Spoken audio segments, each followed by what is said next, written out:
सारे देश की संपत्ति को चंद अमीरों के हाथ में दे दिया गया है। ये हमारे संविधान की मंशा और समतावादी समाज के लक्ष्य के खिलाफ है। ये कैसी विश्व की 5वीं अर्थव्यवस्था है जिसमें आज भी SC ST पर अत्याचार हो रहा है, महिलाओं के साथ रेप हत्या हो रही है। NCRB का डाटा पढ़ेंगे तो खून के आंसू रोने पड़ेंगे। पिछले लंबे समय से हमारे साथ धोखा हो रहा है, लेकिन अब ये नहीं चलेगा। चंद लोगों की तराजू से देश के संसाधन नहीं बटेंगे।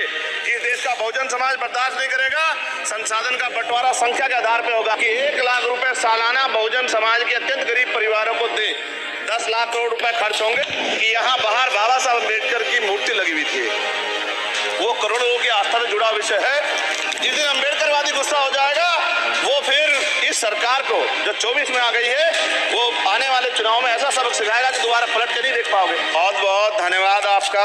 आपने मुझे बजट पे अपनी बात रखने का अवसर प्रदान किया। मैं अपनी बात को शुरू करते हुए बहुजन समाज में जन्मे सभी संतों, गुरुओं और महान पुरुषों को नमन करता हूँ। साथ साथ मैं भारत की महान जनता का भी धन्यवाद करता हूँ कि उन्होंने लोकतंत्र की रक्षा इस बार की है। सभापति महोदय, पिछले 10 सालों में सरकार की नीतियों के कारण गरीब और गरीब हुआ और अमीर हुआ है, यानी गरीबों और अमीरों के बीच फासला बढ़ गया है। सारे देश की संपत्ति को चंद अमीरों के हाथ में दे दिया गया है। ये हमारे संविधान की मंशा और समतावादी समाज के लक्ष्य के खिलाफ है। अतः हमारी नीतियां गरीबों के पक्ष में भी होनी चाहिए। जातिगत जनगणना, SC ST OBC यानी कि जो बहुजन समाज के लिए आज जीवन मरण का प्रश्न है, इसके बारे में कोई बात बजट में नहीं की गई है। इसके बाद जनसंख्या के अनुपात में बहुजन समाज को सभी क्षेत्रों में हिस्सेदारी मिलनी चाहिए, तभी बाबा साहब अम्बेडकर का जो सपना है समतामूलक समाज का, वो पूरा होगा। महोदय, एक ऐसा विकसित भारत है जिसमें आज भी सफाई कर्मचारी को पक्की नौकरी नहीं मिल रही है और उसको गटर में उतरने के लिए मजबूर किया जा रहा है। उनके लिए कोई अलग से बजट नहीं है। बजट बन सकता है अगर सरकार चाहे। SC ST को जो सब प्लान मिलता था, SPC का जो पैसा मिलता था, वो बजट से हटा दिया गया है।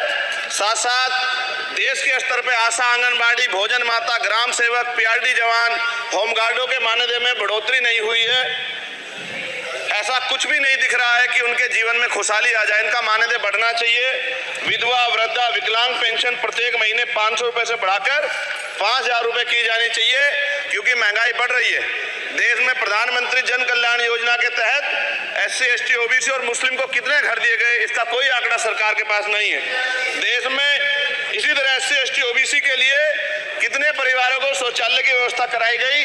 आज भी सिद्धार्थनगर जैसे जिले और तमाम जिले जो हैं, वहाँ शौचालय की व्यवस्था नहीं है। इस पर ध्यान देना चाहिए। देश भर में SC ST OBC के जो रिक्त पद पड़े हुए हैं, बैकलॉग भरना चाहिए। सरकार ने कुछ नहीं कहा। ये कैसी विश्व की 5वीं अर्थव्यवस्था है जिसमें आज भी SC ST पर अत्याचार हो रहा है, महिलाओं के साथ रेप हत्या हो रही है। NCRB का डाटा पढ़ेंगे तो खून के आंसू रोने पड़ेंगे। युवा बेरोजगार है, सड़कों पे 80 करोड़ लोगों को 5 किलो राशन में जीवन यापन करना पड़ रहा है।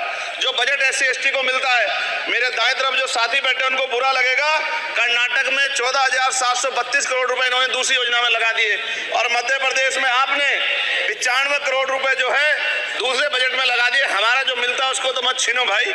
MSP की लीगल गारंटी कोई बात नहीं हुई है। किसानों को जो 6,000 रुपए मिलते हैं उसको बढ़ा के 12,000 रुपए करना चाहिए और फसल बीमा जो है उसका सारा प्रीमियम सरकार भरे, किसानों पर बोझ ना लगे।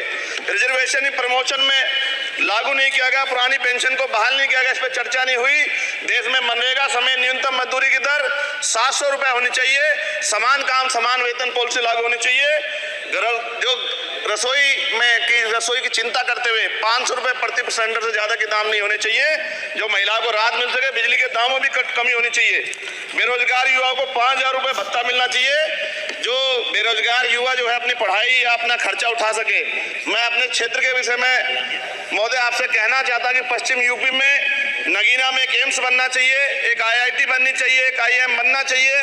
नगीना लोकसभा में उद्योग धंधे लगने चाहिए। नगीना की कताई मिल जो है उसको पुनः शुरू कराना चाहिए।